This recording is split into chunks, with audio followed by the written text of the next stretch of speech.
Assalamualaikum warahmatullahi wabarakatuh. Kita berjumpa lagi, alhamdulillah ini sudah pertemuan yang kesekian kalinya. Jadi untuk materi yang kemarin, gerak itu meliputi gerak pada makhluk hidup dan gerak pada benda.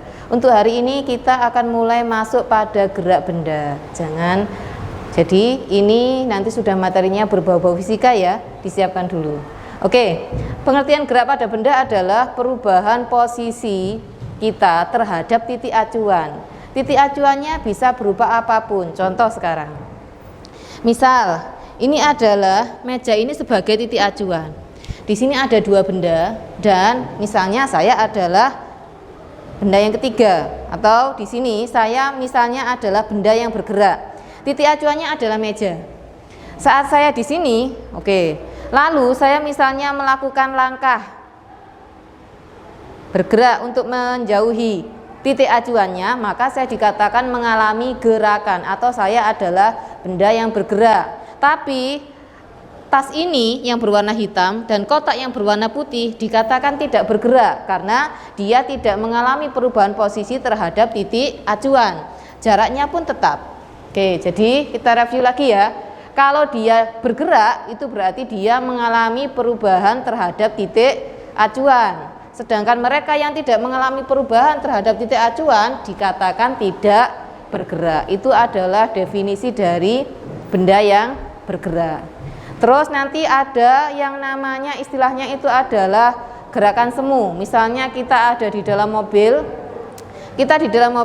lalu benda-benda atau pohon yang ada di sekitar mobil itu saat mobil kita melaju, pohon-pohonnya seakan-akan bergerak, maka mereka dikatakan mengalami gerakan yang semu. Padahal pohon-pohon tersebut tidak bergerak, kita yang sedang berada di dalam mobil yang bergerak. Itu adalah contoh dari gerakan semu. Sekarang kita coba membedakan antara jarak dan perpindahan.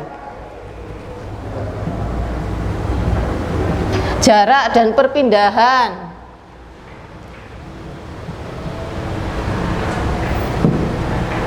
Apa yang membedakan? Kalau ini jarak itu adalah keseluruhan lintasan atau keseluruhan perjalanan. Jadi bisa kita tuliskan dia itu adalah panjang lintasan.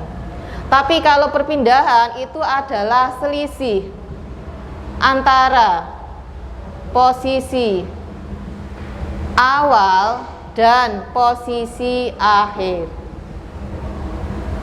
Yang membedakan lagi adalah kalau perpindahan itu dia dipengaruhi oleh arah. Kalau yang ini tidak dipengaruhi arah.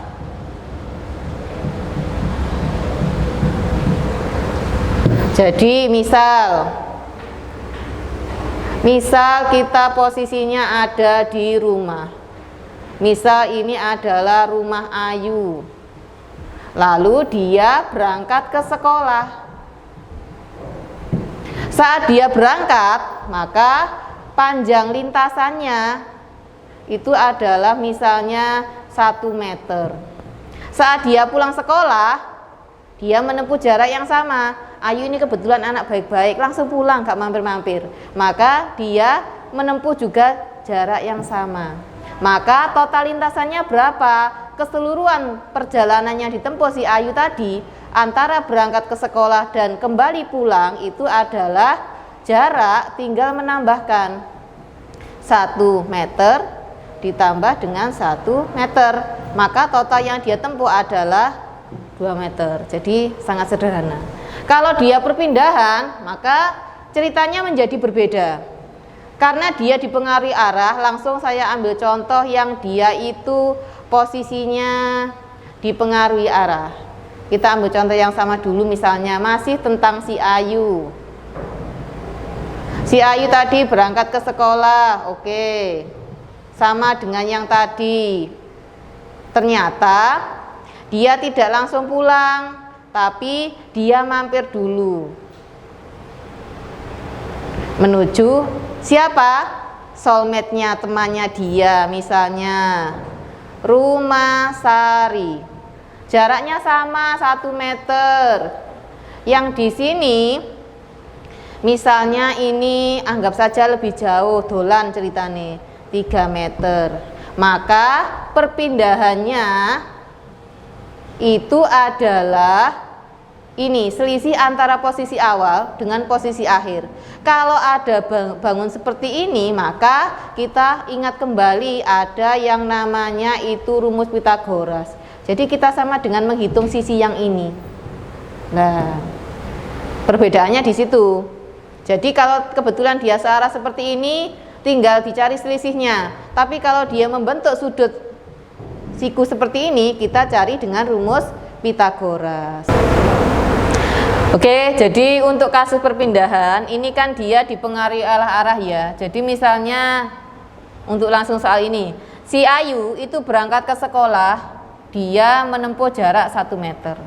Ternyata waktu pulangnya dia itu menuju ke arah selatan dan dia menempuh jarak 2 meter. Maka dengan menggambarkannya kita tahu bahwa dia itu membentuk sudut siku-siku.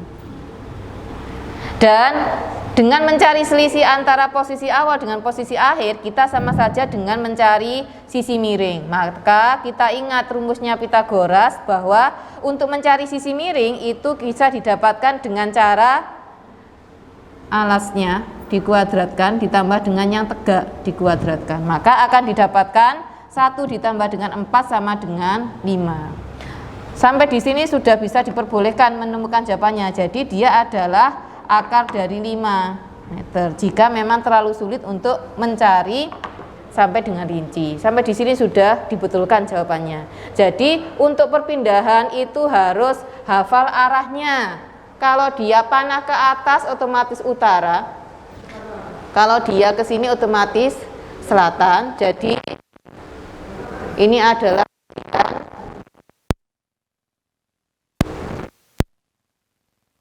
bagian barat. Jadi lihat soalnya nanti kalau di perpindahan biasanya dia petunjuknya itu menceritakan arahnya. Jadi misalnya dia ke sana, ke sekolah misalnya, belok ke kanan, belok ke kiri. Sambil mengingat peta arah seperti ini, kalian bisa memperkirakan, oh ternyata kita sedang mencari sisi miring. Contohnya seperti itu. Oke, terima kasih. Jadi adalah cara mengerjakannya juga berbeda. Jadi misalnya hari itu dia nggak pengen main dari sekolah 1 meter berangkatnya, lalu dia langsung pulang. Jadi anak baik hari ini 1 meter. Berapakah perpindahannya? Maka saya balik bertanya, apakah ada selisih antara posisi awal dengan posisi akhir? Jawabannya adalah tidak. Maka di sini adalah 1 meter dikurangi 1 meter, jawabannya adalah 0. Jadi untuk mengerjakan antara jarak dan perpindahan itu dia harus diingat bahwa yang ini total lintasan tanpa dipengaruhi arah. Kalau yang perpindahan dia ini adalah selisih antara posisi awal dan akhir, tapi dia dipengaruhi oleh arah. Oke, semoga jelas. Nanti kalau ada pertanyaan bisa tanya-tanya lewat WA. Terima kasih. Oke, kita lanjutkan ya. Jadi tadi kalau penjelasannya sudah lewat video, sekarang adalah PowerPoint-nya. Kalau ada tulisannya kan nanti siapa tahu ada yang rajin mau mencatat atau mungkin ada yang kurang jelas, bisa di flashback atau diulang kembali. Jadi ini beberapa indikator atau yang ingin kita pelajari untuk pembelajaran kali ini. Kita ingin mendefinisikan apa sih benda bergerak itu, bagaimana sih gerakan semu itu, GLB, GLBB, dan seterusnya. Terus kita masuk ke slide 3. Ini adalah gambar dari benda yang bergerak. Kita ingat lagi ya, benda itu dikatakan bergerak jika dia mengalami perubahan posisi terhadap titik acuan. Nah, tergantung nanti titik acuannya apa.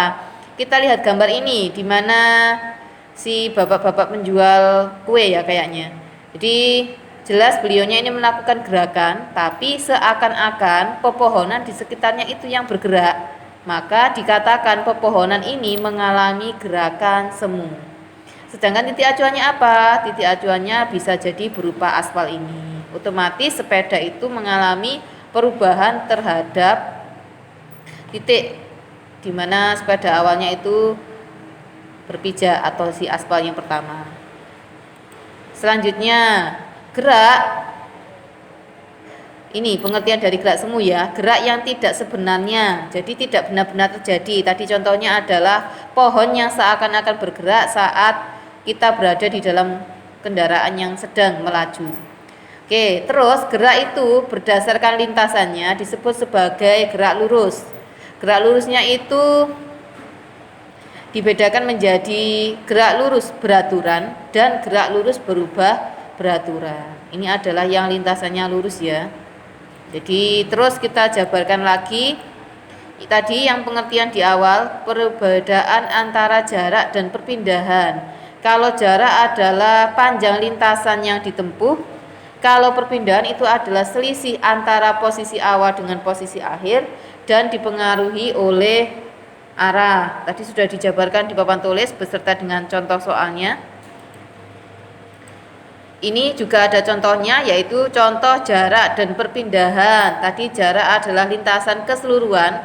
Jadi kalau si Ani itu ke sekolah dengan jarak 1 km dan saat pulang otomatis jaraknya sama dengan menempuh rute yang sama, total lintasan yang ditempuh atau jaraknya adalah 2 km. Sedangkan perpindahannya, karena dia tidak ada selisih antara posisi awal dengan posisi akhir, maka perpindahannya adalah 0. Selanjutnya kita masuk slide 7 tentang GLB. GLB itu adalah gerak lurus beraturan. Cirinya adalah tidak adanya percepatan. Artinya apa? Dia punya kecepatan yang tetap. Contohnya di sini adalah laju kereta api ya. Jadi lintasannya lurus, kecepatannya tetap, tidak ada percepatan. Itu adalah ciri dari GLB. Jadi kalau kalian menemukan benda yang bergerak dengan kecepatan tetap, itu adalah salah satu contoh dari GLB. Ini adalah grafiknya. Grafik yang sebelah kiri, nah ini namanya adalah sumbu Y ya. Di sini kalian akan menemukan V. Kecepatannya itu maka satuannya adalah meter per sekon. Nah, kita bisa lihat di sini kecepatannya tetap. Semakin ke kanan, kecepatannya tidak mengalami perubahan. Tapi bagaimana dengan grafik yang kanan? Di sini kamu bisa lihat bahwa jaraknya dia dengan bertambahnya waktu, jarak yang ditempuh juga semakin jauh. Jadi ciri dari GLB adalah seperti ini. Yang perlu diingat, kecepatannya tetap, jarak yang ditempuh semakin jauh. Oke, kita lanjutkan pada GLBB. GLBB itu cirinya adalah adanya perubahan kecepatan, bisa semakin cepat, bisa semakin lambat. Yang GLBB dipercepat itu adalah kecepatannya otomatis semakin cepat. Kalau GLBB diperlambat, kecepatannya menurun. Itu adalah ciri dari GLBB. Oke, ini adalah contoh GLBB yang dipercepat. Misal, apel jatuh dari pohon, otomatis karena dia mendekati atau menuju gravitasi. Seseorang yang naik sepeda di turunan, seperti yang ada di gambar ya, maka dia semakin lambat laun semakin cepat. Air terjun, meteor yang jatuh ke bumi, dan pesawat yang akan lepas landas. Ayo coba cari di rumah nanti contoh-contoh dari GLBB dipercepat. Pindah pada slide yang ke-11. Ke-11 ini adalah grafik dari GLBB. Perhatikan yang pojok kiri. Kalau GLBB dipercepat, sama dia otomatis jarak yang ditempuh itu juga semakin jauh. Kecepatannya dengan bertambahnya waktu itu juga bertambah. Jadi kalau membaca grafik seperti ini, semakin ke kanan itu berarti waktunya semakin bertambah. Kecepatannya bagaimana? Ternyata kecepatannya juga semakin cepat. Kita lihat grafik yang di bawahnya, pojok kiri bawah, GLBB diperlambat. Dengan bertambahnya waktu, ternyata jarak dia itu berkurang atau setelah mencapai maksimum dia akan turun. Dan di grafik sebelahnya, saat dia dengan bertambahnya waktu ternyata kecepatannya turun atau A kecil ini adalah lambang dari percepatan. Percepatannya itu dia berubah atau melambat. Tapi kalau yang atas percepatannya justru bertambah. Pindah pada slide yang ke-12. Ini adalah contoh dari gerakan yang semakin lambat, semakin lama itu dia melambat. Contoh benda yang dilempar ke atas. Bisa dipraktekkan ya. Kalau benda dilempar ke atas, otomatis gerakannya semakin lambat. Mobil yang melaju lalu direm, otomatis juga melambat. Bola yang menggelinding di atas pasir. Oke, nanti contoh-contoh yang lain bisa dibuat dan kita bahas pada pertemuan berikutnya. Oke, still happy dan jangan lupa tetap semangat belajar. Assalamualaikum warahmatullahi wabarakatuh.